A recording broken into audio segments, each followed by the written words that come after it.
гүйцэтгэгч үн хаялцуулах дуудлага худалдаа болон албан дуудлага худалдаа гэсэн хоёр төрлөөр эд хөрөнгийг худалдан борлуулдаг. Үн хаялцуулах дуудлага худалдаагаар хөдлөг эд хөрөнгийг худалдан борлуулдаг бол албан дуудлага худалдаагаар үл хөдлөх эд хөрөнгө, үнэт цаас, эдийн бус хөрөнгө, төг соёлын өв тамаарах үнэт зүйл, тусгай зөвшөөрөл зэргийг худалдан борлуулдаг. Мөн төлбөр төлөгчид өөрийн хөрөнгийг бие даан худалдан борлуулах эрх байдаг бөгөөд тухайн саналыг шийдвэр гүйцэтгэгчид гаргаж, шийдвэр гүйцэтгэгчээс бие даан худалдан борлуулах тухай саналыг хүлээн авсан тохиолдолд төлбөр төлөгчид өөрийн хөрөнгийг бие даан худалдан борлуулах 1 сарын хугацааг олгож, энэ хугацаанд тухайн хөрөнгийг албан худалдан борлуулах ажиллагааг зогсоодог.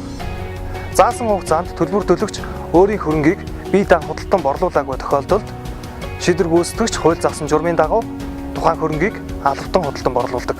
Үн хаялцуулах дуудлага худалдаа болон албан дуудлага худалдааг иргэний хууль, шүүгэн шийдвэр гүйцэтгэх хууль заасан журмын дагуу явуулдаг. Шийдвэр гүйцэтгэх шийдвэрэн худалдсантай холбоотой маргааныг иргэний шүүхэд хандан шийдвэрлүүлэх боломжтой.